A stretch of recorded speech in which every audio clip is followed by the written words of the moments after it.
மரியாளின் பாட்டு.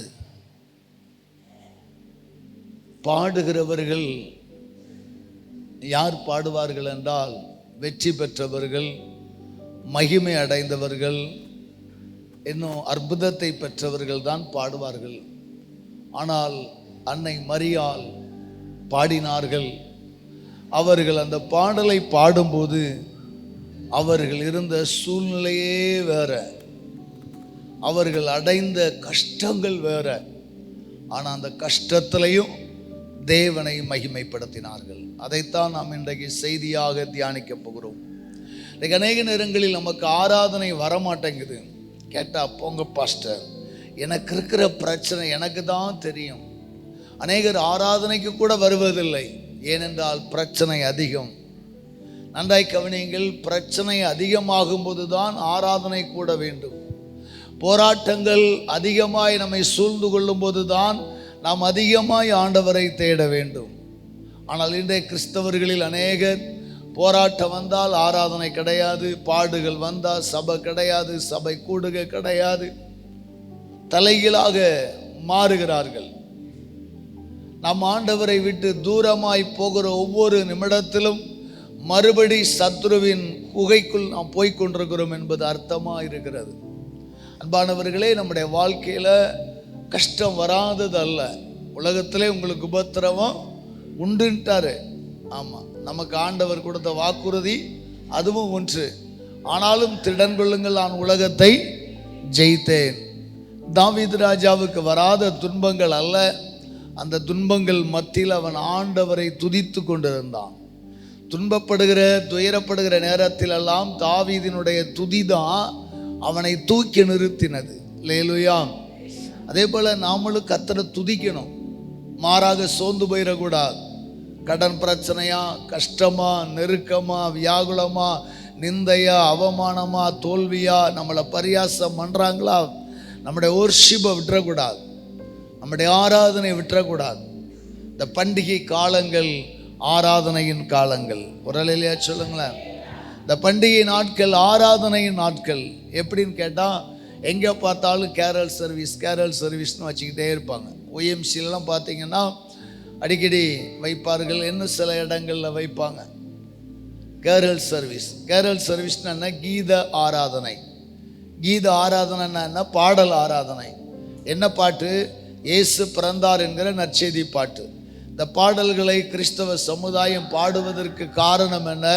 நம்முடைய முற்பிதாக்கள் பாடியே சத்துருக்களை விரட்டினார்கள். அல்லேலூயா. டேவிட் பாடினான் சவுலுக்கு. டேவிட் பாடினதுனால யாருக்கு விடுதலையா? டேவிட்டுக்கு மட்டும் இல்லை, சவுலுக்கு விடுதலை. ஆராதனை வீரனை கர்த்தர் அரசனாய் மாற்றினார். இந்த காலை வேளையில் நம்முடைய நாவுகளை திறந்து பாட பழகுவோம், ஆராதிக்க நம்மளை அர்ப்பணிப்போம். இந்த கிறிஸ்மஸ் காலம் மட்டும் அல்ல, ஒரு கிறிஸ்தவர்களுடைய அடையாளமே அதுதான், பாடுவதும் ஆராதிப்பது தான். நம்ம பாட, ஆராதிக்க, துதிக்க துதிக்க துதிக்க கர்த்தர் நம்முடைய நுகங்களை எல்லாம் முறிப்பார். பிரச்சனை வந்த உடனே தலையணை போட்டுட்டு தூங்குறதுனால, இழுத்து மூடிட்டு அழுறதுனால நமக்கு ஒருபோதும் விடுதலை இல்லை. ஏன்னா நம்ம இந்த பைபிளை பலமுறை படிக்கிறோம். படித்த பைபிளுக்கு மதிப்பு கொடுக்கணும். ஏன்னா படித்த பைபிளில் எந்த பரிசுத்தவான்களும் என்ன செய்யலை, பிரச்சனை வரும்போது அவர்கள் சூசைட் பண்ணலை. ஒரே ஒருத்தன் தான் சூசைட் பண்ணான். யார்? யூதாஸ். ஆமாம். ஆனால் வேற எந்த பரிசுத்தவான்களும் என்ன செய்யலை, சூசைட் பண்ணலை. அவர்கள் திரும்பவும் உயிர்ப்பிக்கப்பட்டார்கள். பேதுரு உயிர்ப்பிக்கப்பட்டார். இன்னும் எத்தனையோ பரிசுத்தவான்கள் பாடி பாடி பாடி பாடி ஜெயம் பெற்றார்கள். ஸோ இன்றைக்கு ஒரு பாடல் ஆராதனை. இன்றைக்கு மரியாளின் பாட்டை நாம் தியானிக்க போகிறோம். இந்த மரியாள் அவருடைய தந்தை பேர் ஸ்வெகின், அவருடைய தாயார் பெயர் அண்ணா ஸ்வெகின். இவர்கள் பல வருடங்கள் பிள்ளை இல்லாதிருந்த ஒரு வரலாறு உண்டு. பல வருடங்களாக பிள்ளை இல்லை. ஒரு கட்டத்தில் மிக செல்வந்தராயிருந்த இவர்கள் மிகவும் மனமடைந்து போனார்கள்.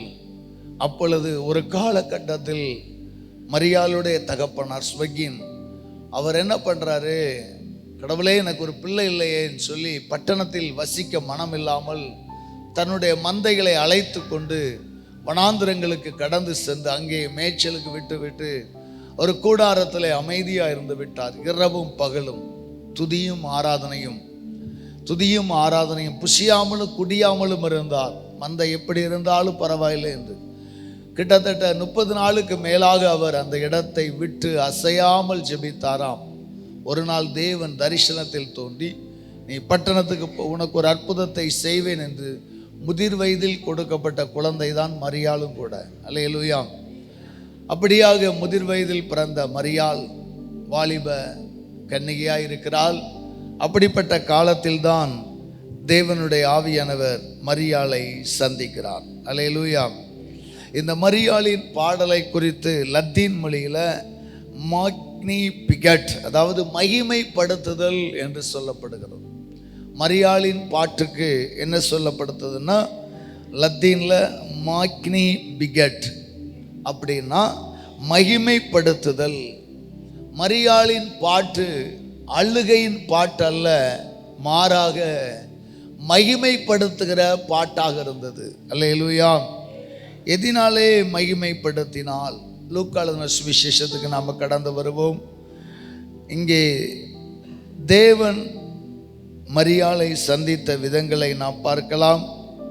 1வது அதிகாரம் 26வது வசனத்திலிருந்து நாம் தியானிக்கலாம். 6ஆம் மாதத்திலே காபிரியேல் என்னும் தூதன் கலிலேயாவில் உள்ள நாசரேத் என்னும் ஊரில் தாவீதின் வம்சத்தானாகிய யோசேப்பு என்கிற நாமமுள்ள புருஷனுக்கு நியமிக்கப்பட்டிருந்த ஒரு கன்னிகையின் இடத்திற்கு தேவனாலே அனுப்பப்பட்டான். அந்த கன்னிகையின் பேர் மரியாள். அவள் இருந்த வீட்டில் தேவதூதன் பிரவேசித்து, கிருபை பெற்றவளே வாழ்க, கர்த்தர் உன்னுடனே இருக்கிறார், ஸ்திரீகளுக்குள்ளே நீ ஆசீர்வதிக்கப்பட்டவள் என்றான். அவளோ அவனை கண்டு அவன் வார்த்தையினால் கலங்கி இந்த வாழ்த்துதல் எப்படிப்பட்டதோ என்று சிந்தித்துக் கொண்டிருந்தாள். இந்த வாழ்த்துதல் எப்படிப்பட்டதோ என்று சிந்தித்துக் கொண்டிருந்தாள். அல்லேலூயா, அல்லேலூயா. கர்த்தருடைய நாமம் மகிமைப்படுவதாக. இங்கே மரியாளை குறித்து நாம் பார்க்கிறோம். அவள் ஒரு கன்னிகை. ஆனால் தாவீதின் வம்சத்தானாகிய யோசேப் என்கிற நாமமுள்ள புருஷனுக்கு நியமிக்கப்பட்டிருந்தால், இன்னொரு காரியத்தையும் சொல்ல வேண்டும். இந்த மரியாளும் தாவீதின் வம்சத்தை சார்ந்தவள். இந்த மரியாளும் தாவீதின் வம்சத்தை சேர்ந்தவள். இவ்விதமாக யோசேப்பு என்பவருக்கு நியமிக்கப்பட்ட கன்னிகை. அப்படியானால் என்கேஜ்மெண்ட், நம்ம சொல்லுவோம்ல, நிச்சயதார்த்தம் செய்யப்பட்டது, நிச்சயிக்கப்பட்ட ஒரு கன்னியாய் இருந்தால். அக்காலங்களிலே நிச்சயிக்கப்பட்ட கன்னிகைகள் கிட்டத்தட்ட 1 வருடங்கள் கழித்து தான் திருமண சம்பிரதாயங்களுக்கு கடந்து செல்வார்கள். நம்முடைய பட்டணங்களிலே என்கேஜ்மெண்ட் முடிஞ்சால் மிக விரைவில் வைக்க பிரயாசப்படுகிறோம். சில நேரங்களில் சில பேர் ஒரு 6 மாதம் கூட இருப்பாங்க. ஆனால் அதிகமான பேர் நிச்சயிக்கப்பட்ட 1 மாதம் 2 மாதத்தில் வைக்க விரும்புகிறோம். ஆனால் அங்கே அன்னை மரியாள் நிச்சயிக்கப்பட்டு 1 வருட இடைவெளிகள் இருக்கிறது. ஏனென்றால் அந்த ஓராண்டு இடைவெளியில் நிறைய விருந்துகள் வைக்கணும். முன்னாடிலாம் வைப்பாங்க, இப்பெல்லாம் ஒன்றும் கிடையாது. முன்னாடி ஒரு பிள்ளை நிச்சயம் பண்ணியாச்சுன்னா அந்த பிள்ளைக்கு தாய் மாமன் கட்டில் இருக்கிறவங்கெல்லாம் நாட்டுக்கோழி கொண்டு வந்து விருந்து வச்சு பொண்ணு தடிக்கணும். மாப்பிள்ளைக்கு தனியாக விருந்து வைப்பாங்க. இப்போ ஒன்றும் கிடையாது. விருந்து சாப்பிடத்தான் சொந்த பந்தெல்லாம் என்ன செய்யுது, வருது. ஆனால் யூதர்கள் கல்ச்சர் அப்படி கிடையாது. அந்த பெண்ணுக்கு பெண்ணுடைய சார்ந்தவர்கள் விருந்து வைக்கணும். அதே போல் மாப்பிள்ளைக்கு மாப்பிள்ளை வீட்டார்கள் விருந்து வைக்கணும். என்ன சொல்லப்போனால் மாப்பிள்ளை வீட்டார்கள் அந்த பெண்ணை பார்க்கறதுக்கு அடிக்கடி வருவாங்க. மாப்பிள்ளையோட அக்கா தங்கச்சி வந்து அவள் கன்னிமையை சோதிப்பார்கள். உங்களுக்கு விளங்கும்னு நினைக்கிறேன். அவளுடைய கன்னிமை தன்மையை சோதிப்பாங்க. பெண்கள் வந்து அவ கன்னிமையாக இருக்கிறாளா, கன்னியாக இருக்கிறாளா, இப்படிப்பட்ட அநேக விஷயங்களை அந்த 1 வருஷ பீரியடில் அங்கே நடக்கும். இந்த வேலைகளுக்கான ஆயத்தப்படுகிற அந்த வேலைகள் தான் தேவனுடைய தூதன் தோன்றி, கிருபை பெற்றவளே வாழ்க, கர்த்தர் உன்னுடனே இருக்கிறார், ஸ்திரீகளுக்குள் நீ ஆசீர்வதிக்கப்பட்டவள் என்றாள். அல்லேலூயா. கர்த்தருக்கு ஸ்தோத்திரம் உண்டாகட்டும். அங்கே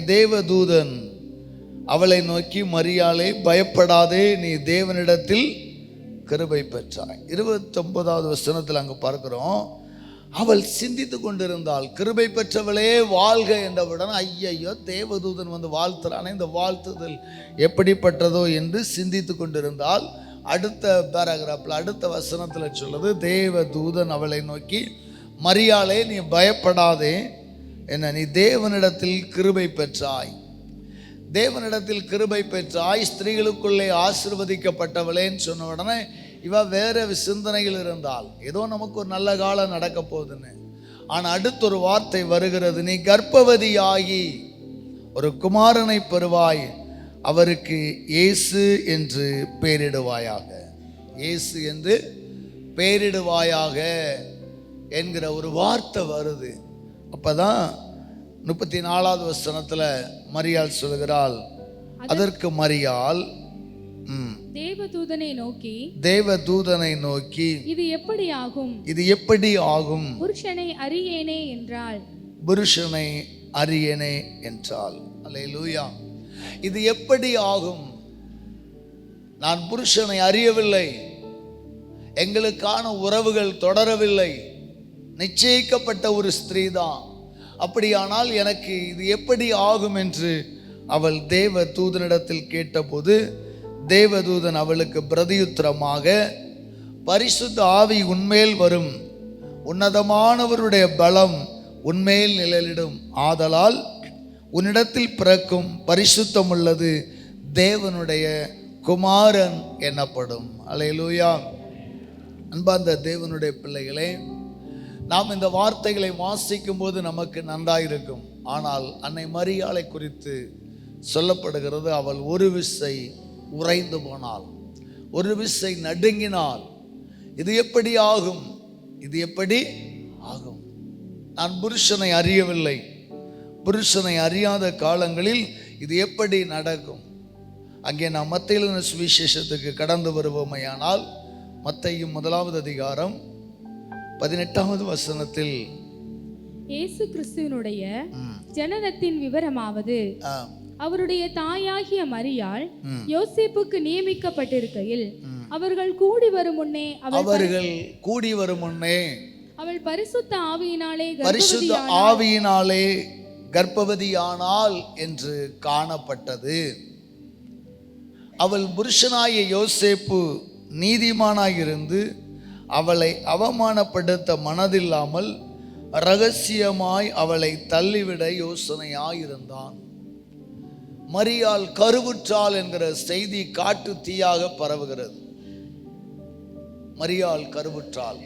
நான் சொன்னேன், அந்த ஒரு வருட கேப்ல என்ன நடக்கும், விருந்து நடக்கும், மருந்தும் கிடைக்கும், பரிசோதனையும் நடக்கும். யூதர்களுடைய கல்ச்சர் மிக மோசமான கல்ச்சர். மிக மிக அவர்கள் நிறைய சம்பிரதாயங்களை செய்கிறவர்கள். அதனால யோசேப்புக்கு விஷயம் தெரிஞ்சிருச்சு. அதனால அவளை அவமானப்படுத்த வேண்டாம், அப்படியானால் நியாயப்பிரமாண தண்டனைக்கு ஒப்பு கொடுக்க வேண்டாம் என்று அவன் அவளை விட்டு பிரிய மனதாக இருக்கிறான்.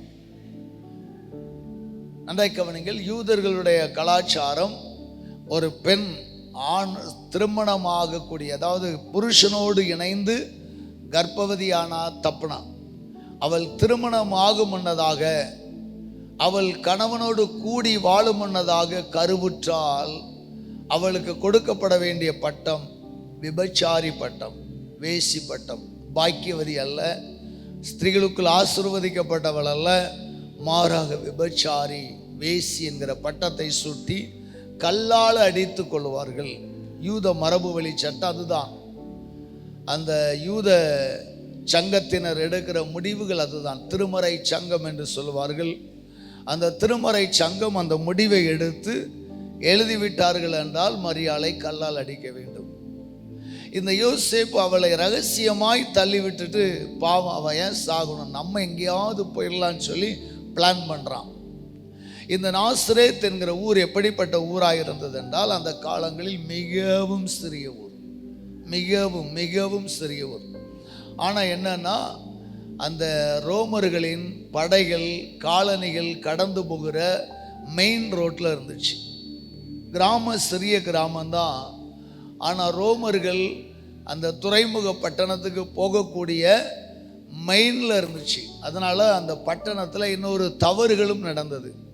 என்னவென்றால், இந்த ரோமர்கள் தன்னுடைய வீட்டை விட்டு இந்த இராணுவ வீரர்கள் எங்கு பார்த்தாலும் சில இடங்கள் அந்த அக்கிரமங்கள் நடக்கும். இலங்கையில் நடந்ததல்லவா? அதே போல் சந்தன கடத்தல் வீரப்பனை பிடிக்க போகிறேன்னு சொல்லி அங்கே சில பேர் பெண்களிடத்தில் அத்துமீறியது போல இந்த ரோம படைகள் இந்த நாசரேத்து பெண்களிடத்தில் அத்துமீறி வேசித்தனம் பண்ணினார்கள்.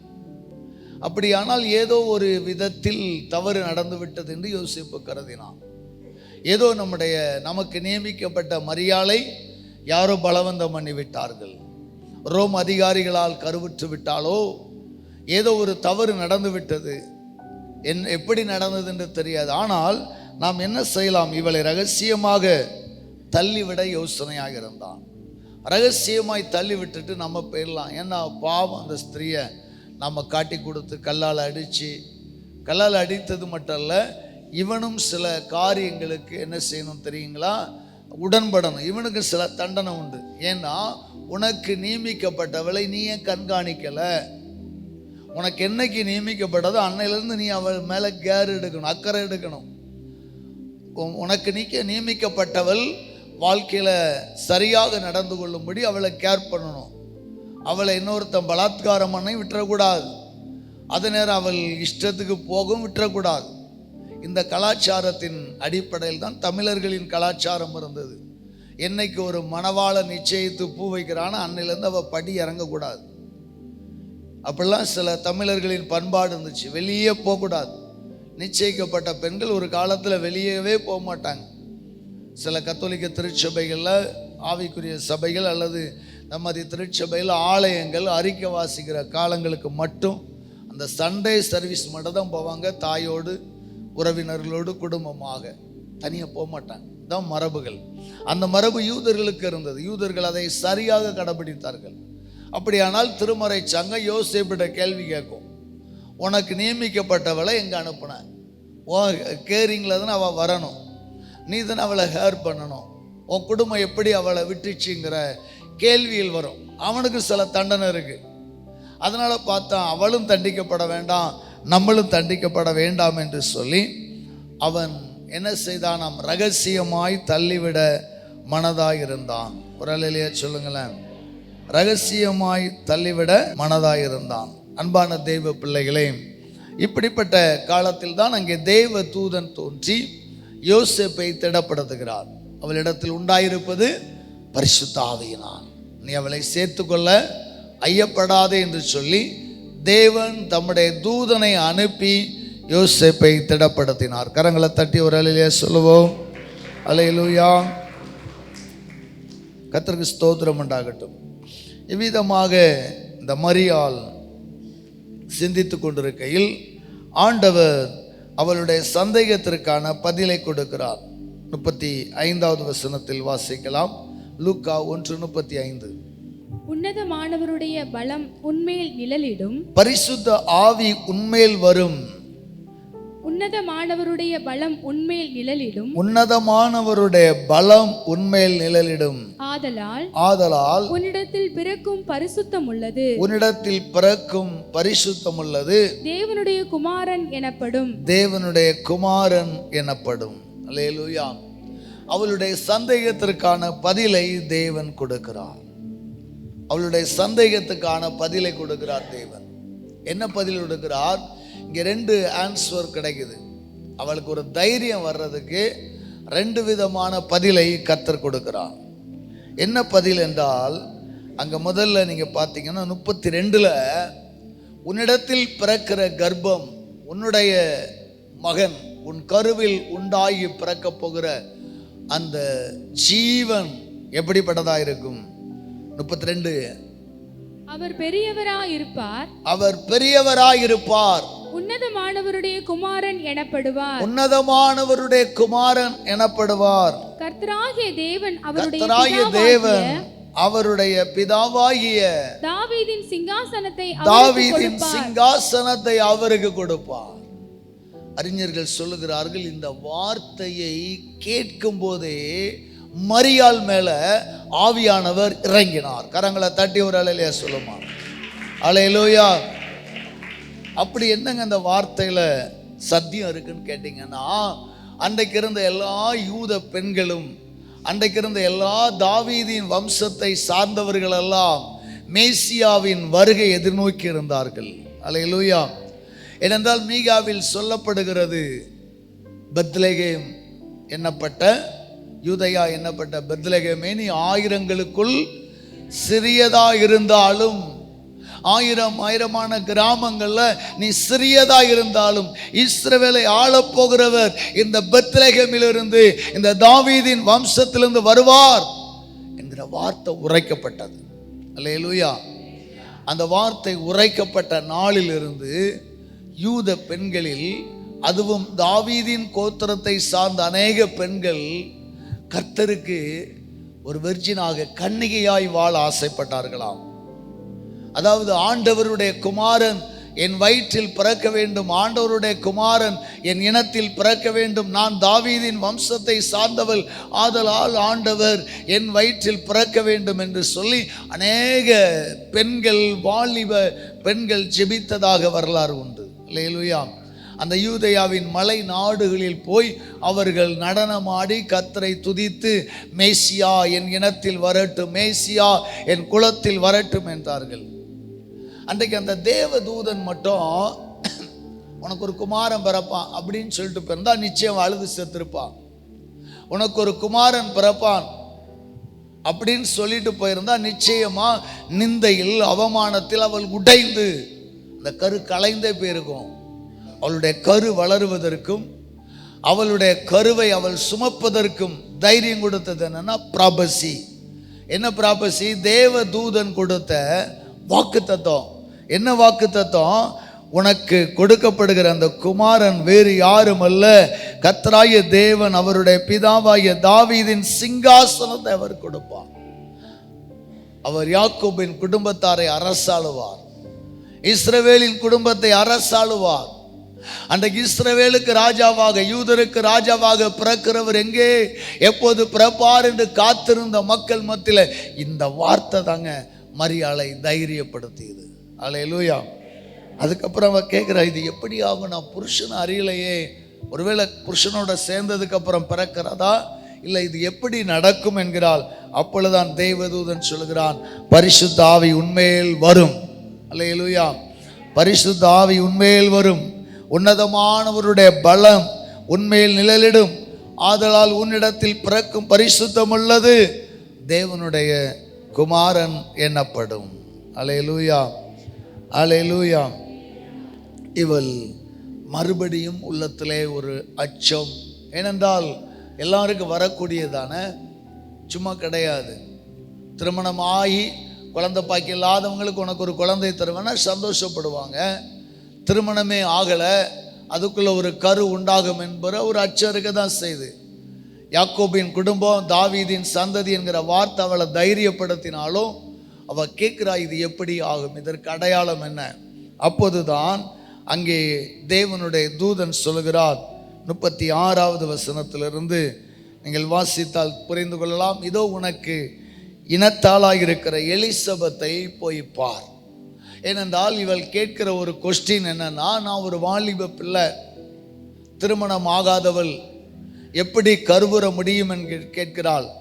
அதை உறுதிப்படுத்த தான் தேவன் சொல்கிறான், உன் சொந்தக்காரியாகிய எலிசபெத் வீட்டுக்கு போ. அவனுடைய கணவன் பெயர் சகரியா, அவன் அந்த நாட்களில் ஆசாரியனாக இருந்தான். அவனுடைய வீட்டிற்கு போ, அவள் ஒரு கருவுற்று இருக்கிறாள் என்று தேவ தூதன் சொல்லுகிறான். அவள் கருவுறுவதில் என்ன ஆச்சரியம் என்றால், அவள் வயது முதிர்ந்தவள், சாராளை போல வயது முதிர்ந்து கர்ப்பம் செத்து போனவள், ஸ்திரீகளுக்கு உண்டான வழிபாடு நின்று போனவள். அவளுடைய புருஷன் தேவாலயத்திலே பணிவிடை செய்யும் போது அங்கே தேவ தூதன் காபிரியேல் தோன்றி, உனக்கு ஒரு குமாரன் பிறப்பான் என்று, அவனுக்கு யோவான் என்று பெயரிட வேண்டும் என்கிற ப்ராபசி சொல்லுகிறான். அதை அவன் நம்ப மறுக்கிறான். இது எப்படி ஆகும், நான் வயது ஆனவன் ஆயிற்றே, என் மனைவி வயதானவள் ஆயிற்றே என்று சொல்லுகிறான். தேவ சன்னிதானத்திலிருந்து சொல்லுகிற என்னுடைய வார்த்தை விசுவாசியாதபடியினால் பிள்ளை பிறக்கிற வரைக்கும் நீ ஊமையா இருப்பான்ட்டார். அதோட சகரியா ஊமையாகி போனான். அந்த வீட்டுக்கு ஆண்டவர் போக சொல்லுகிறார். அங்கே மரியாள் தீவிரமாய் அந்த மலை நாடுகளுக்குள் அவள் கடந்து செல்லுகிறாள் என்று பார்க்கிறோம். அங்கே வாசிக்கலாம், மரியாள் எழுந்து மலை நாட்டில் உள்ள யூதாவில் உள்ள ஒரு பட்டணத்திற்கு தீவிரமாய் போய் சகரியாவின் வீட்டுக்குள் பிரவேசித்து எலிசபெத்தை வாழ்த்தினாள். எலிசபெத் அப்போது 6 மாத கர்ப்பவதியாக இருந்தாள். 36வது வசனத்தில் பார்க்கிறோம், அவள் கர்ப்பவதியாகி 6 மாதங்கள் ஆயிற்று. 6வது மாதம். உலகம் நம்புமா? மரியாளே, நீ நம்பித்தான் ஆக வேண்டும். உனக்கு உரைத்த தீர்க்க தரிசனம் நிறைவேறும் என்பதற்கு அடையாளமாக, தீர்க்க தரிசனமாக கர்த்தர் யோவானை அங்கே உருவாக்குகிறார். ஒரு மலடி வயிற்றில், அதுவும் வயதான காலங்களில். இவள் போய் பார்த்தபோது ஆச்சரியப்படுகிறாள். உடனே எலிசபெத், அங்கே சொல்லப்படுகிறது, சகரியாவின் வீட்டுக்குள் பிரவேசித்து எலிசபெத்தை வாழ்த்தினார். எலிசபெத் மரியாளுடைய வாழ்த்துதலை கேட்ட பொழுது அவளுடைய வயிற்றில் இருந்த பிள்ளை துள்ளிற்று. எலிசபெத் பரிசுத்த ஆவியினால் நிரப்பப்பட்டாள். ஒரு அல்லேலூயா சொல்லுங்களேன். அல்லேலூயா. அன்பான கர்த்தருடைய பிள்ளைகளை, எலிசபெத் பரிசுத்த ஆவியினால் நிரம்பினார். வயிற்றுக்குள் இருக்கிற பிள்ளை துள்ளியது. அன்னை மரியாளின் வாழ்த்துதல் அப்படிப்பட்ட வாழ்த்துதலாக இருந்தது. இன்றைக்கு நாம் பேசுகிற பேச்சுக்கள் வயிற்றுக்குள் இருக்கிற பிள்ளை கரைஞ்சிரும் போல, அப்படிப்பட்ட சாபங்களும் அப்படிப்பட்ட வார்த்தைகள் பேசுகிற உலகத்தில் வாழ்கிறோம். வாழ்த்துங்கள், பிறரை வாழ்த்துங்கள். நீங்கள் ஒருவரை வாழ்த்தும் போதெல்லாம் வயிற்றில் இருக்கிற பிள்ளை துள்ளுகிறதோ இல்லையோ, அவர்களுக்குள் இருக்கிற தேவனுடைய ஆவியானவர் களி கூறுகிறார். நாம் ஒருவர் என்கரேஜ் பண்ணணும். நம்முடைய திருச்சபை ஆகட்டும், குடும்பங்கள் ஆகட்டும், சபையில் ஒருத்தர் ஒரு நல்ல வேலையை செய்தால் அவரை பாராட்டுங்கள். சபையில் ஒருத்தர் சபைக்காக அல்லது கிறிஸ்துவுக்காக, ஊழியத்துக்காக ஒரு நல்ல செயலை செய்கிறார் என்றால் அவரை வாழ்த்துங்கள். அந்த வாழ்த்துதல் அவரை களிகூற பண்ணும். கூடுமானவர்கள் எல்லாரும் என்கரேஜ் பண்ணுங்க. யாரையும் மனமடிவுண்டாக மட்டும் பேசாதீங்க. உங்களால் முடியும்னா ஒருத்தரை உற்சாகப்படுத்துங்கள். உங்களால் முடியும்னா ஒருத்தரை சந்தோஷப்படுத்துங்க. உங்களால் முடியும்னா ஒருத்தரை வாழ்த்தி ஆசிர்வதியுங்கள். அல்லேலூயா. ஒரு பலவீனமான நோயாளியை கண்டா, பரவாயில்லையே, நேற்றுக்கு உங்கள் முகம் இன்னைக்கு நல்லா இருக்கு சொல்லி பாருங்க, அவன் நோயில் கண்டிப்பாக பிழைச்சிருவான். அல்லேலூயா. நம்ம அதெல்லாம் சொல்கிறதில்ல. சொல்லுவாங்க, எந்த நோயா இது எப்படி பிழைக்க போகுது? எங்கள் மாமன் ஒருத்தன் இப்படி தான் இருந்தான், 6 மாதத்தில் போயிட்டான், இவன் 4 மாதத்தில் போயிடுவான். உங்கள் வாழ்த்துதல் சத்தம் அப்படி இருக்கக்கூடாது. எப்பேற்பட்ட பிணியாளியாக இருந்தாலும், எப்பேற்பட்ட பலவீனர்களாக இருந்தாலும் வாழ்த்துங்கள். ஒருத்தர் கடன் கஷ்டத்தில் உடைந்து போயிருக்கிறாங்களா, பிரதர் கவலைப்படாதீங்க, நீங்கள் நம்ம சர்ச்சுக்கு வந்துட்டீங்கல்ல, உங்களுக்கு எல்லாம் நல்லா நடக்கும் அப்படி சொல்லுங்க. அல்லேலூயா. ஆமாம், கூடுமான வரையில் கடன்பட்டவர்களையோ, கஷ்டப்பட்டவர்களையோ, உடைந்து போனவர்களையோ மனதார வாழ்த்தி அவர்களை என்கரேஜ் பண்ணுங்க. அதை விட்டுட்டு காயப்படுத்தாதீங்க. இந்த மரியாளின் வாழ்த்துதல் அங்கே எலிசபெத் பரிசுத்த ஆவியினால் நிரம்பினால் பிள்ளை களிப்பாக என்ன செய்ததாம்? துள்ளினது. அல்லேலூயா. உடனே அங்கே எலிசபெத் சொல்றாள், என் ஆண்டவருடைய தாயார் என்னிடத்தில் வந்தது எனக்கு எதினால் கிடைத்தது. என் ஆண்டவருடைய தாயார். ஏனென்றால் அன்னை மரியாளுக்குள் இருப்பது ஆண்டவர். அன்னை மரியாளின் கரு உருவாகியிருக்கிற காலங்கள் ஆண்டவரின் தாயார். இதோ நீ வாழ்த்தின சத்தம் என் காதில் விழுந்தவுடனே என் வயிற்றில் உள்ள பிள்ளை களிப்பாய் துள்ளிற்று. விசுவாசித்தவளே பாக்கியவதி, கர்த்தராலே அவளுக்கு சொல்லப்பட்டவைகள் நிறைவேறும் என்றால். அப்பதான் மரியாள் பாடுகிறாள். இப்பதான் நம்ம செய்திகளை வர. அப்பொழுது மரியாள், என் ஆத்துமா கர்த்தரை மகிமைப்படுத்துகிறது. அல்லேலூயா. சத்தமா சொல்லுங்க, என் ஆத்துமா கர்த்தரை மகிமைப்படுத்துகிறது, என் ஆவி என் இரட்சகராய தேவனில் கலிகூறுகிறது. அவர் தம்முடைய அடிமையின் தாழ்மையை நோக்கி பார்த்தார்.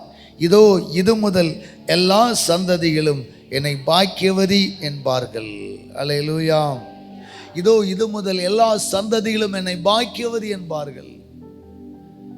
ஆண்டவரின் வார்த்தை அவள் கேட்ட பொழுது அவள் கொஞ்சம் தைரியம் அடைந்தாலும், யாக்கோபின் குடும்பத்தாரை அரசாளுவார், தாவீதின் வம்சத்தை, தாவீதின் ராஜ்யத்தை உன் கருவில் இருக்கிற உன் பிள்ளைக்கு கொடுப்பார் என்கிற வார்த்தை அவளை உற்சாகப்படுத்தினாலும் அவளுக்குள் ஒரு ஆழமான ஐயம் இருந்தது. என்னன்னா, இது எப்படி ஆகுமோ? இப்போ எலிசபெத்தை பார்த்ததுக்கு அப்புறம் தான் அவளுக்கு மிகப்பெரிய தைரியம்.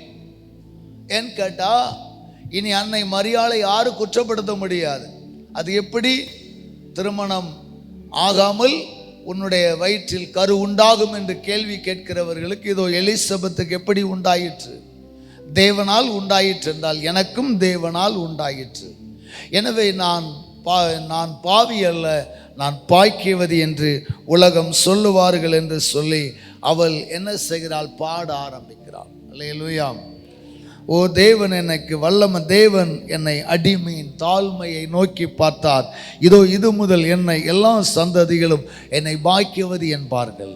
அல்லேலூயா. இன்றைக்கும் எல்லா சந்ததிகளும் பாக்கியவதி என்று சொல்லுகிற அளவிற்கு கர்த்தர் வைத்திருக்கிறாரா இல்லையா? ஒருவேளை மரியாளை ஆராதிப்பது தவறு, மரியாளை ஆராதிப்பது ஒருபோதும் ஏற்றுக்கொள்ள முடியாது. ஆனால் அவள் ஆசீர்வதிக்கப்பட்ட ஒரு தாய். அவளுக்கு ஆண்டவர் அப்படிப்பட்ட ஒரு பெரிய கனத்தை கொடுத்தார். ஏனென்றால் அவள் சுமந்த கற்பம். ஆண்டவரை ஆராதிக்க ஆரம்பித்தார்களாம். இது மரியாளின் பாட்டு. எல்லாரும் கர்த்தர மரியாளும் எலிசபெத்து சேர்ந்து ஒரே ஆராதனை தான். யூதர்களுடைய கல்ச்சரில் ஒரு காரியத்தை நம்ம நல்லா புரியணும். அவர்கள் எப்போதெல்லாம் சந்தோஷமாக இருக்கிறாங்களோ அப்போதெல்லாம் சாப்பிடுவாங்க, பாடுவாங்க. பஞ்சாபில் ஒரு முறை ஊழியத்திற்கு கடந்து சென்றபோது அங்கே ஒரு சம்பவத்தை பார்த்தோம். ஒரு திருமணம் என்றால் 3 நாள் 4 நாள் விருந்து போடுறாங்க. காலை, மாலை, மதியம், இரவு 3 வேளை சாப்பாடை பொங்கி அண்டாவை தூக்கி தூக்கி ரோட்டில் வச்சுறாங்க, டேபிளில் போடுறாங்க. வீட்டுக்கு வெளியூர்லேருந்து வந்தவங்க சாப்பிட்றான், அந்த தெருவில் உள்ளவன் சாப்பிட்றான், வந்தவன் போனவன் சாப்பிட ஒரு டிஜே மியூசிக் வச்சுருக்காங்க. அந்த ஹிந்தி பாட்டை போட்டு ஆட, ஒரே ஆடலும் பாடலும் சாப்பாடு தான். இப்படி தான் யூதர்களும் அவர்களுக்கு நன்மை நடக்கும் போதெல்லாம் கர்த்தரை துதிப்பாங்க. அவர்களுக்கு நன்மை நேரிடும் போதெல்லாம் கர்த்தரை பாடாமல் இருக்கவே மாட்டாங்க. தாவீதனுடைய சங்கீத பாடல் அப்படி தான் வந்துச்சு. அவ்வளவு சங்கீத பாடலை ஏன் பைபிள் எழுதி வச்சிருக்குன்னா, ஒவ்வொரு சங்கீத பாடலும் எப்படி பிறந்தது என்கிற ஹெட்டிங் அங்கே இருக்குது. சவுலுக்கு தப்பியோடுகையில் பாடல், என்ன கர்த்தர் விடுவித்த போது பாடல், துயரம் நேரிடும் போது பாடல், துன்பம் வரும்போது பாடல், நமக்கு துன்பம் வரும்போது அழுக, துயரம் வரும்போது பின்மாற்றம், ஒரு சின்ன கஷ்டம் வந்தால் சபைக்கு வர்றதில்லை, வாயில் பாட்டு வர்றதில்லை, சர்ச்சில் வந்து அப்படியே மௌன ஆராதனை உட்காந்துட்டு பாடுறதில்லை, துதிக்கிறதில்லை, அப்படின்ட்டு சபையில் பிரசன்னம் இல்லையா? எப்படி இருக்கும்? பிரேதத்துக்கு பிரசன்னம் இருக்காது. கையை தட்டணும், பாடணும், ஆராதிக்கணும். ஏன்னா வேதத்தை நாம் படிக்க படிக்க பார்த்தீங்கன்னா நன்மை பெற்றவர்களெல்லாம் கர்த்தரை ஆராதித்தார்கள். அல்லேலூயா. நன்மை பெறுகிற சூழலெல்லாம் அவர்கள் களி கூர்ந்தார்கள். எப்தாவினுடைய பொருத்தனை நிறைவேற்ற போகிறான். என்ன பொருத்தனை எடுத்தான்? யுத்தத்துக்கு போயிட்டு நான் வீட்டுக்குள்ளே வரும்போது ஆடு வந்தாலும் சரி, மாடு வந்தாலும் சரி, உமக்கு பலியிட வேணாம். வந்தது பிள்ளை. யுத்தத்துக்கு போயிட்டு வரான், அப்பா நீ வா, ஓடி வரான். ஐயோ கர்த்தாவே, அழுகிறான். ஏன்பா அழுறீங்க? யுத்தத்துக்கு போயிட்டு சந்தோஷமான இருக்கணும். இல்லைம்மா, நான் இப்படி ஒரு பொருத்தனை பண்ணிட்டேன், எது முதல்ல வருதோ அதை பலியிடுவேன்னு சொல்லிட்டேன், இப்போ நீலாம் வந்துட்டா உன்னை பலி, அதுக்கு என்னப்பா செலுத்துங்கன்றா. அதுக்கு என்னப்பா செலுத்துங்க, ஒரு 40 நாள் அவகாசம் கொடுங்க, நான் என் தோழிகளோடு பாடி வருகிறேன். எப்படிங்க இருதயம் இருக்கும்? அந்த பிள்ளை, வாலிப பிள்ளை, தன் தோழிகளோடு கூட மலை நாடுகளில் சென்று தேவனை ஆராதித்ததாக வரலாற்று பின்னணியங்கள் சொல்லப்படுகிறது. எப்தாவின் பிள்ளை மரண கட்டுகள் இருந்த போதிலும் பொருத்தனை நிறைவேறும்படி அவள் தன்னை தேவனுக்கென்று சுத்திகரித்து தேவனை மகிமைப்படுத்தினாள். கிறிஸ்தவம் என்பது பாடுகள் மத்தியில் ஆராதிக்கிறதா. வசதி வந்தால் மட்டும் தோத்திரம் தோத்திரம் தோத்திரம் சொல்றதல்ல. வசதி வந்தால் மட்டும் ஆண்டவர் ஆண்டவர் ஆண்டவர் என்று ஓடுவதல்ல. உங்கள் வாழ்க்கையில் என்ன சோதனை வந்தாலும், என்ன கஷ்டங்கள் வந்தாலும், என்ன நிந்தைகள் வந்தாலும், என்ன அவமானங்கள் வந்தாலும் ஆண்டவர் ஆராதிக்கணும். ஒரு இல்லையா சொல்லுங்களேன். இந்த மரியாள் பாடி ஆராதிப்பதற்கு காரணம் என்ன? இவள் அடிமையாக மாற வேண்டியவள். ஒருவேளை இந்த விஷயம் ஊருக்கு தெரிஞ்சு நியாயம் தீர்க்க அவர்கள் திட்டமிட்டிருப்பார்கள், ஆனால் அவள் அடிமையாக இருக்க வேண்டும். அதனால தான் பாடுகிறாள், கர்த்தர் என்னை நோக்கி பார்த்தார், அல்லேலூயா. தாழ்மையை நோக்கி பார்த்தார், அல்லேலூயா. கர்த்தருக்கு ஸ்தோத்திரம் உண்டாகட்டும். அங்கே வாசிக்கலாம் 49, வல்லமையுடையவர் மகிமையானவைகளை எனக்கு செய்தார், அவருடைய நாமம் பரிசுத்தம் உள்ளது, அவருடைய இரக்கம் சொல்லுங்க, அவருக்கு பயந்திருக்கிறவர்களுக்கு தலைமுறைக்குள்ளது, தம்முடைய புயத்தினால் பராக்கிரமம் செய்தார், இருதய சிந்தையில் அகந்தை உள்ளவர்களை சிதறடித்தார். ஒரு தீர்க்கதரிசியாக பாடுகிறதை நாம் பார்க்கிறோம். இவருடைய பாட்டு ஒரு தீர்க்க தரிசன பாட்டு. என்ன தீர்க்க தரிசனம்? அங்கே சொல்லப்படுது, அவருடைய இரக்கம் அவருக்கு பயந்தவர்களுக்கு தலைமுறைக்கு உள்ளது. 50வது வசனத்தினுடைய விளக்கம் என்னன்னா, தாவீதுக்கு ஆண்டவர் ஒரு ப்ராப்பர்சி கொடுத்தார், உன் சந்ததியில் என்னாலும் ஒருத்தர் ராஜாவா இருப்பான். ஆனால் இப்போது யார் ராஜாவா இருக்கா சொல்லுங்க? இந்த பிரீடில் யார் ராஜாவா இருக்கா? ஏரோது. தாவீதின் சந்ததி நாட்டை ஆளலை. இப்போ யாருடைய ஆளுகைக்கு கீழே நாடு இருக்கு? ரோமர்களின் ஆளுகை. ரோமர்களின் ஆளுகைக்கு கீழே நாடு இருக்கு. ரோமர்களின் ராயன் ஏரோது ஆண்டு கொண்டிருக்கிறான். ஆனால் தாவீதுக்கு உரைக்கப்பட்ட தீர்க்க தரிசனம் இப்போ பிளாக் ஆயிருக்கு. தாவீதின் வம்சம் ஆளலை. இந்த தாவீதின் வம்சத்தை சார்ந்தவள் தான் அன்னை மரியாள், யோசேப்பு. இப்ப கவனிங்க, அப்போ தாவீதின் வம்சம் ஆளுகையற்று இருக்கிறது. தாவீதின் வம்சம் ஆளாமல் சாதாரண ஒரு நிலையில் இருக்கிறது. அப்ப தாவீதுக்கு தேவன் பாராட்டின வாக்குத்தத்தம் எங்கே? தாவீதின் சந்ததிகள்லாம் ஜெபித்ததாக சொல்லப்படுகிறது. இவளும் தாவீதின் சந்ததி தானே. அதனால தான் பாடுகிறார், அவருடைய இரக்கம் அவருக்கு பயந்திருக்கிறவர்களுக்கு தலைமுறைக்கு உள்ளது. என் முப்பாட்டன் தாவீது கர்த்தருக்கு பயந்தவன். எங்கள் முற்பிதாக்கள் தாவீது கர்த்தருக்கு பயந்தவர். அவருக்கு தேவன் கொடுத்த வாக்குத்தத்தம் என் தலைமுறையில் நிறைவேறுகிறதற்காய் ஸ்தோத்திரம். அல்லேலூயா. அவளுக்கு ஒரு சந்தோஷங்க. இன்றைக்கு சொல்லுகிறேன், நீங்கள் கர்த்தருக்கு பயந்து நடந்தால் இந்த தலைமுறையில் உங்களுக்கு உரைக்கப்பட்ட தீர்க்க தரிசனம் 4 தலைமுறை ஆனாலும் சரி, 4வது தலைமுறையில் இந்த ஊரில் தீர்க்க தரிசியே இல்லாமல் போனாலும் சரி, உங்கள் பிள்ளைங்க ஆசீர்வாதமாக இருப்பாங்க. கரங்களை தட்டி ஒரு அலையிலே சொல்லுவோம், நிச்சயமாக நம்முடைய பிள்ளைகள் ஆசீர்வாதமாக இருப்பார்கள். நமக்கு உரைத்த வாக்குத்தத்தம் ஒருபோதும் பொய்யாகாது. எழுதி வைத்துக் கொள்ளுங்கள். ஒருவேளை இன்றைக்கு உங்கள் பிள்ளைகள் கஷ்டப்பட்டது போல இருக்கலாம். கருவில் உருவாகும் போதே நீங்கள் ஜெபித்து பெற்றெடுத்த இந்த பிள்ளைகள் இன்றைக்கு ஒரு சொந்த வீடு இல்லாமல் இருக்கலாம். ஆனால் உங்கள் கண்கள் காண கர்த்தர் அற்புதங்கள் செய்வார். இந்த 32வது வருட ஊழிய சர்வீஸில் நான் பார்த்த வரையில் இந்த இப்போ வந்த குடும்பங்கள் சிலர் இருக்கலாம். 30 வருஷமாக கர்த்தருடைய கிருபையினால் இந்த சபையில் ஆராதித்த மக்கள் கொடுத்த எல்லா வாக்குத்தத்தத்தை தேவன் நிறைவேற்றிருக்கிறார். யார் வீடு வாசல் இல்லாமல் இல்லை, யாரும் வீடு வாசலை இழந்ததும் இல்லை, யாரையும் கர்த்தர் அடிமையில் விட்டதும் இல்லை, யாரையும் கர்த்தர் நிந்தைக்கு ஒப்பு கொடுத்ததில்லை. அவருக்கு பயந்தவர்களை மகிமைப்படுத்தியிருக்கிறார். அவருக்கு பயந்து வாழ்கிறவங்களை மகிமைப்படுத்தியிருக்கிறார். இப்போ மரியாள் பாடுறதுல ஒரு சந்தோஷம் என்னன்னா, தாவீதின் வம்சத்தை நினைக்கிறான். பல தலைமுறையாய் ஆளுகை இல்லை, பல தலைமுறைகளாக எரேமியா காலத்தில் அவர்கள் என்ன செய்கிறாங்க? அடிமையாக போகிறாங்க. ஒவ்வொரு 14 தலைமுறைக்கு ஒவ்வொரு காரியம் நடக்குது. ஆமாம், முதல் 14 தலைமுறையில் ஆபிரகாமின் சந்ததி, அடுத்த 14 தலைமுறை பாபிலோன் சிறைப்பட்டு போகிறாங்க. கிட்டத்தட்ட 14 தலைமுறைகள் ஆளுகை இல்லாமல் இருக்கிறாங்க. பாபிலோனுக்கு எரேமியா காலத்தில் சிறைப்பட்டதிலிருந்து இயேசு கிறிஸ்து பிறக்கிற வரைக்கும் அடுத்த யூதாவின் சந்ததி என்ன செய்யலை? ஆளலை.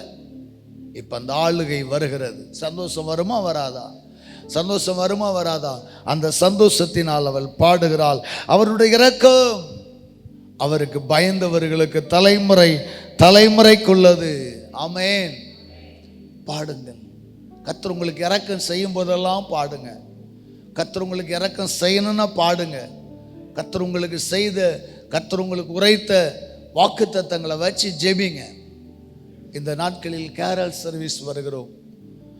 இந்த கேரல் ரவுண்ட்ஸ் ஏதோ ஒரு கிறிஸ்மஸ் தாத்தா வேஷம் போட்டுட்டு ஒரு செலப்ரேஷன் கொண்டாட்டம் அல்ல. நம்முடைய திருச்சபை பொறுத்தவரையில் பல வருஷங்களாக நாம் செய்யக்கூடிய காரியம் குடும்பங்களுக்கு ஒரு வாக்குத்தத்தங்கள். முதல்ல ஒரு சாதாரண அட்டை, சின்ன அட்டையில் வசனங்கள் கொடுத்தோம். இப்போ பெரிய போர்டாக கொடுக்குறோன்னு வைங்களேன். அதில் உங்கள் குடும்பத்திற்கான வாக்குத்தத்தங்கள், அந்த குடும்ப வாக்குத்தத்தங்கள் நிறைவேறும்படி ஜெபியுங்கள். ஒவ்வொரு குடும்பத்துக்கும் ஒவ்வொரு தீர்க்க தரிசனங்களை சொல்லி ஜெபி கேட்டாலும் அந்த வசனங்கள் நிறைவேறும். சில பேர் அசால்ட்டாக எடுத்து அப்படியே வச்சிங்கன்னா அது நிறைவேறாது. எங்களுடைய வீட்டில் 4-5 வருஷத்துக்கு முன்னாடி வாக்குத்தத்தங்களை வரைக்கும் சேர்த்தம் வச்சுருக்கோம், பார்த்து கொண்டே இருப்போம். ஒவ்வொரு வருடங்களும் ஆண்டவர் உரைத்த அந்த தீர்க்க தரிசனங்களை நிறைவேற்றுகிறார். இப்போ மரியாள் தீர்க்க தரிசனம் நிறைவேறியதற்காய் நன்றி சொல்லுகிறார். ஓ, தாவீதின் வம்சம் முடிந்தது என்று கருதினேன், தாவீதின் வம்சத்துக்கு ஆளுகை இல்லை என்று கருதினேன், அந்த தாவீதின் வம்சத்தில் ஆளுகை செய்யும்படி ஒருவர் வந்து விட்டார் என்று சொல்லி அவள் பாடினாள். அதனால தான் அவள் சொல்றா, தம்முடைய புயத்தினாலே பராக்கிரமம் செய்தார். ஐயா, இயேசு கிறிஸ்துவின் பிறப்பு ஒரு பராக்கிரமம். அங்கே இருதய சிந்தையில் உள்ளவர்களை சிதறடித்தார். ரோம ராஜ்யம் இனி நம்ம ராஜ்யம் தான் கடைசி வரைக்கும் நினைச்சாங்க. ரோமர்கள் மிகப்பெரிய ஆதிக்கத்தை செலுத்தினார்கள். நீங்கள் தானியேல் தீர்க்க தரிசன புத்தகத்தினுடைய விளக்கவரை செய்தியை கேட்டீங்கன்னா, நேபுகாத்நேச்சர் பாபிலோன் சாம்ராஜ்யம், 2வது சாம்ராஜ்யம் மேதிய பெர்சிய சாம்ராஜ்யம், 3வது சாம்ராஜ்யம் கிரேக்க சாம்ராஜ்யம், 4வது சாம்ராஜ்யம் ரோம சாம்ராஜ்யம். அப்படி ஒவ்வொரு சாம்ராஜ்யத்திற்கும் ஒவ்வொரு அடையாளத்தை கர்த்தர் கொடுப்பான். அங்கே காண்பிக்கிற போது தேவன் இந்த ரோம சாம்ராஜ்யத்திற்கு ஒரு மிருகத்தை காட்டுவார்.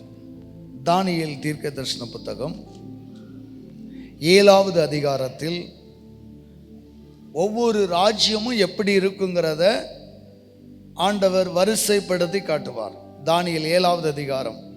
இந்த 4வது மிருகம், இந்த 4வது ராஜ்யம், இந்த ரோம ராஜ்யம் எப்படி இருக்குன்னு சொல்லி ரோமர்கள் ஆட்சிக்கு வருவதற்கு முன்னதாக சுமார் 300 வருஷங்களுக்கு முன்னாடியே கர்த்தர் சொல்லுகிறார். வாசிக்கலாம் 7வது வசனம், தானியேல் 7:7. அதற்கு பின்பு ரா தரிசனங்களில் 4ஆம் மிருகத்தை கண்டேன். அப்ப 4ஆம் மிருகம் என்றால் ஒவ்வொரு ராஜ்யத்திற்கும் ஒரு மிருகத்தை அடையாளமாய் காட்டுகிறார் ஆண்டவர். 4வது ராஜ்யம் ரோம ராஜ்யத்திற்கு அடையாளமாக கர்த்தர் ஒரு மிருகத்தை காட்டுகிறார். அந்த மிருகம் எப்படிப்பட்டதாக இருக்கிறதாம்? அது கெடியும் பயங்கரமும் மகா பலத்ததுமாயிருந்தது. அதற்கு பெரிய இருப்பு பற்கள் இருந்தது. அது நொறுக்கி பட்சித்து மீதியானதை தன் கால்களால் மிதித்து போட்டது. அது தனக்கு முன்னிருந்த எல்லா மிருகங்களை பார்க்கிலும் வேற்றுருவமாயிருந்தது. அதற்கு 10 கொம்புகள் இருந்தது. ஒவ்வொரு மிருகத்துக்கும் ஒரு அடையாளத்தை ஆண்டவர் கொடுக்கிறார். பாபிலோன் சாம்ராஜ்யத்திற்கு அடையாளமாக சிங்கத்தை காட்டுகிறார். மேதிய பெர்சிய சாம்ராஜ்யத்திற்கு கரடியை காட்டுகிறார். கிரேக்க சாம்ராஜ்யத்திற்கு 6வது வசனத்தில் சிவிங்கி சிறுத்தையை காட்டுகிறார். இப்படி 3 சாம்ராஜ்யத்துக்கு காட்டிட்டார். 4வது சாம்ராஜ்யத்தினுடைய மிருகம் எப்படிப்பட்ட மிருகன்னே சொல்லலை. அது ஒட்டக மாதிரியா, சிங்கம் மாதிரியா, கரடி மாதிரியா, யானை மாதிரியா தெரியாது. அது வித்தியாசமாக இருந்தது.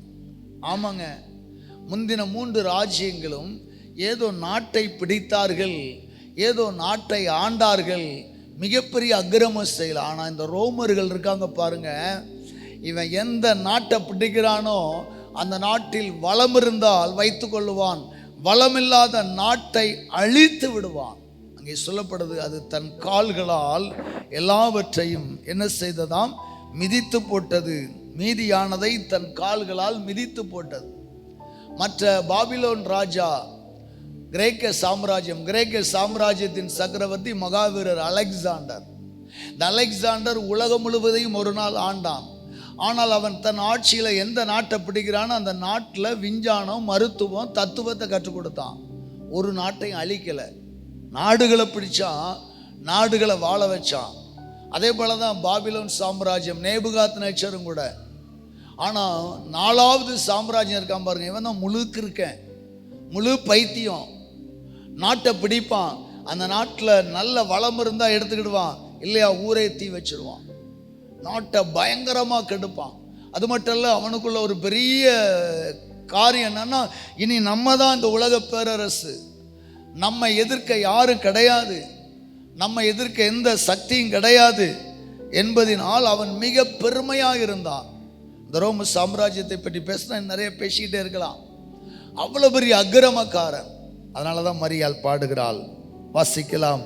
தம்முடைய புயத்தில் பராக்கிரமம் செய்தார், இருதய சிந்தையில் எங்கள் ராஜ்யம்தான், ரோம ராஜ்யம்தான் சொல்றவங்களை கர்த்தர் சிதறடிக்க வரப்போகிறார். கரங்களை தட்டி ஒரு அலையிலே சொல்லுவோம். பலவான்களை ஆசனங்களில் இருந்து தள்ளி தாழ்மையானவர்களை உயர்த்தினார். பலவானின் ஆசனம் தள்ளப்பட போகிறது என்று சொல்லி தீர்க்க தரிசனமாய் பாடுகிறார். ஆமாங்க, சாஸ்திரிகள் எல்லாம் எருசலேமுக்குள்ள வாராங்க, யூதருக்கு ராஜாவாக பிறந்திருக்கிறவர் எங்கே என்று. அப்பொழுது என்ன நடந்துச்சான்? ஏரோது கலங்கினான், அரண்மனை கலங்கியது, வீரர்கள் கலங்கினார்கள், எருசலேம் பட்டணம் கலங்கியது. ஏனென்றால் இந்த ரோமர்களின் மிகப்பெரிய செருக்கு என்னன்னா, நம்மளை எதுக்க இந்த உலகத்தில் ராஜ்யமே கிடையாது, நம்மளை எதுக்க இந்த உலகத்தில் யாருமே கிடையாது. அன்றைக்கு பார்த்தீங்கன்னா ரோம அரசனை கடவுளாக வழிபட்டார்கள். மேதியனாகிய பெர்ஷியனாகிய தரியு கோரேஸ் எல்லாம் கடவுளாக வழிபடலை, நேபுகாத் நேச்சரை கடவுளாக வழிபடலை. ஆனால் ரோம மன்னனை கடவுள் என்று சொல்ல வேண்டும், அவன் தான் கடவுள், அப்படிதான் சொல்லி கும்பிடணும். என்ன, எனக்கு அப்புறம் இந்த உலகத்தில் யார் வர முடியாது, என் தலைமுறை தான், ரோமர்கள் தான் ஆளுவோம் என்று சொல்லி அவன் மிக செருக்காக இருந்தான். அன்னை மரியாள் தீர்க்க தரிசனமாய் பாடுகிறாள், பலவான்களை சொல்லுங்க ஆசனங்களில் இருந்து தள்ளி தாழ்மையானவனை உயர்த்தினார். அல்லேலூயா, அல்லேலூயா. அகந்தை உள்ளவர்களை தள்ளும்படியாய் ஆணவமுள்ள ரோம ராஜ்யத்தை அழிக்கிற ஒரு ஆற்றல் மிக்க ஒரு வித்து பிறக்கிறது என்று சொல்லி அவள் தீர்க்க தரிசனமாய் பாடினாள். எழுதி வச்ச பாடல் அல்ல. அன்னை மரியாளும் எலிசபெத்தும் ஆவியில கலிகூர்ந்து பாடினார்கள். ஒரு அல்லேலூயா சொல்லுங்க. Praise the Lord. வாசிக்கலாம், அடுத்து வாசிக்கலாம் 53வது வசனத்துல. பசியுள்ளவர்களை நன்மைகளினால் நிரப்பி ஐஸ்வர்யம் உள்ளவர்களை வெறுமையாய் அனுப்பிவிட்டார்.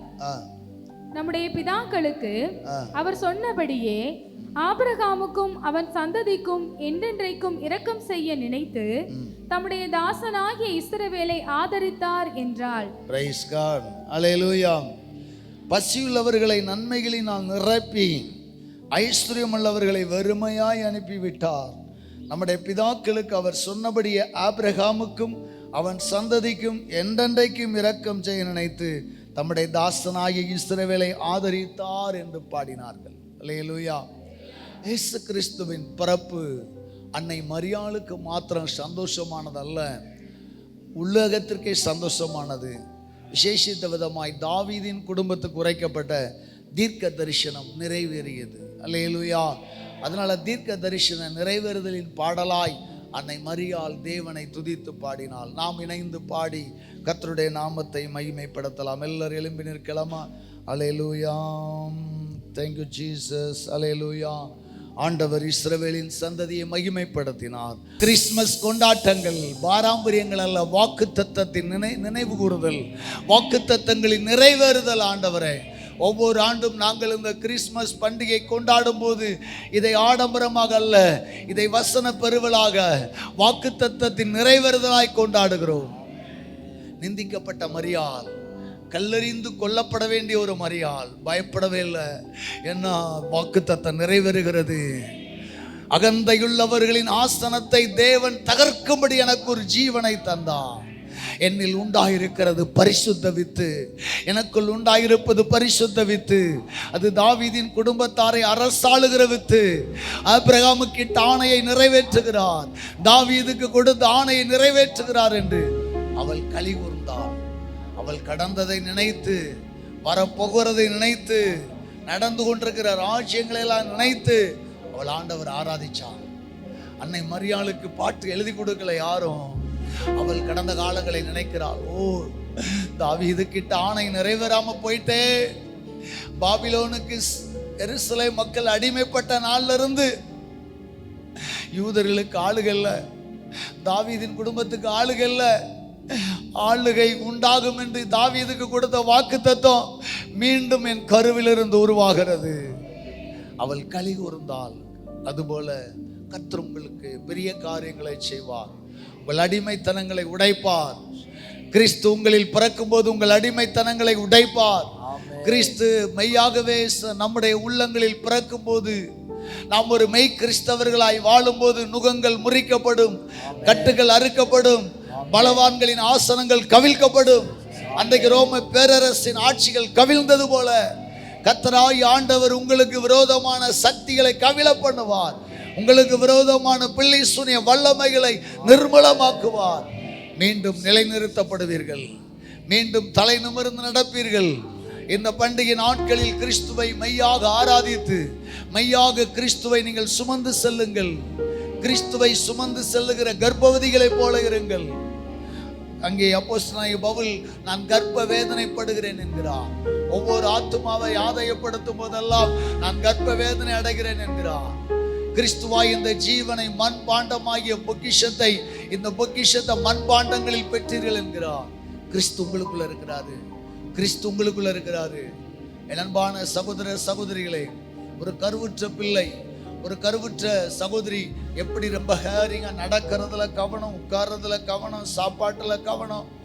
ஆமா, ஒரு அதிர்ச்சியான செய்தி கேட்கக்கூடாது, ஒரு அதிர்ச்சியான செய்தியை சொல்லக்கூடாது, ஒரு அதிர்ச்சியான காரியத்தை பார்க்கக்கூடாது. ஏனென்றால் உள்ளே ஒரு ஜீவன் இருக்கிறது. அந்த ஜீவனை பத்திரமா பெற்றெடுக்கணும்னு சொல்லி நாம் பாதுகாக்கிறது போல உங்களுக்குள்ளே ஒரு ஜீவன் இருக்கிறது. எனக்குள்ளே ஒரு ஜீவன் இருக்கிறது, கிறிஸ்துவாகிய ஜீவன். அவரை பத்திரப்படுத்துங்கள். அவரை பத்திரமாய் சுமந்து செல்லுங்கள். நீங்கள் பெற்றுக்கொண்ட அந்த விலையேற பெற்ற ரட்சிப்பு மேலானது. இதை கவனமாய் சுமந்து செல்லுங்கள். அசால்ட்டாராதீங்க, அசால்ட்டாராதீங்க, ஹேர் பண்ணாம விட்டுறாதீங்க. இந்த ரட்சிப்பை குறித்து வேதம் சொல்கிறது, இவ்வளவு பெரிதான ரட்சிப்பை குறித்து நாம் கவலையற்றிருந்தால் வருகிற தண்டனைக்கு எப்படி தப்பித்துக் கொள்ளுவோம்? விலையேற பெற்ற ரட்சிப்பு, விலையேற பெற்ற கிறிஸ்து நமக்குள் வாசமாயிருக்கிறார். மரியாள் கொண்டாடியது போல, மரியாள் பாடியது போல நீங்களும் பாட்டு பாடுங்கள், கர்த்தரை ஆராதியுங்கள்.